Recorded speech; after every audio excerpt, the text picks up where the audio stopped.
Nashik road police स्टेशनकडील motorcycle चोरीचे 2 गुन्हे उघडकीस।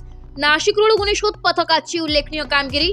दिनांक 13/12/2024 रोजी गुन्हे शोध पथकाचे पोलीस अंमलदार अजय देशमुख व पोलीस अंमलदार विशाल कुवर यांना गोपनीय बातमी मिळाली की पवारवाडी जेल रोड परिसरात एक संशयित इसम फिरत आहे। अशी माहिती मिळाल्याने सदर बातमीवरून पथकाने सापळा रचून अजय अशोक सिंग राहणार Shramik Nagar canal road jail road Nashik यास ताब्यात घेऊन त्याच्याकडून नाशिक रोड पोलीस स्टेशन कडील चोरीचे 2 गुन्हे उघडकीस आणून गुन्ह्यातील मोटरसायकल ताब्यात घेऊन एकूण 50,000 रुपये किमतीच्या मुद्देमाल जप्त करत उल्लेखनीय कामगिरी केली आहे। सदरची उल्लेखनीय कामगिरी पोलीस आयुक्त संदीप कर्णिक, पोलीस उपायुक्त श्रीमती मोनिका राऊत यांच्या मार्गदर्शनाखाली, सहाय्यक पोलीस आयुक्त डॉक्टर सचिन बारी यांच्या मार्गदर्शनाखाली नाशिक रोड पोलीस ठाण्याचे वरिष्ठ पोलीस निरीक्षक अशोक गिरी, बडेसाहेब नाईकवाडे, पोलीस निरीक्षक गुन्हे शाखा, सहाय्यक पोलीस निरीक्षक प्रवीण सूर्यवंशी, पोलीस उपनिरीक्षक संदीप पवार तसेच गुन्हे शोध पथकाचे पोलीस हवालदार टेमकर, पोलीस हवालदार Gosavi,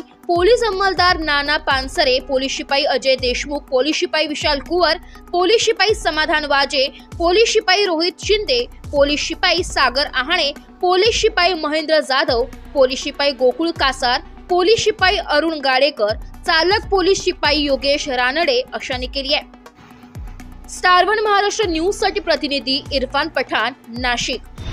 Nashik road police station हद्दीमध्ये वेगवेगळ्या प्रकारचे गुन्हे घडले, त्यापैकी मोटर व्हेकलचे गुन्हे घडत आहेत। त्या सदरचे मोटर व्हेकलचे गुन्हे हे उघडकीस आणण्याबाबत माननीय वरिष्ठांनी वेळोवेळी आम्हाला तसेच टीव्ही पथक, पोलीस हवालदार टेमगर व त्यांच्या पथकाला दिलेली होती। त्या पद्धतीने नाशिक रोड पोलीस स्टेशन हद्दीमध्ये पोलीस हवालदार टेमगर व त्यांचे जे पथक शोध घेत असताना त्यात टीव्ही पथकातील पोलीस शिपाई कुवर आणि पोलीस शिपाई अजय देशमुख या दोघांना माहिती प्राप्त झाली। त्या पद्धतीने त्यांनी अजय सिंग नावाचा एक संशयित इसम ताब्यात घेतला, त्याच्याकडे विचारपूस केली।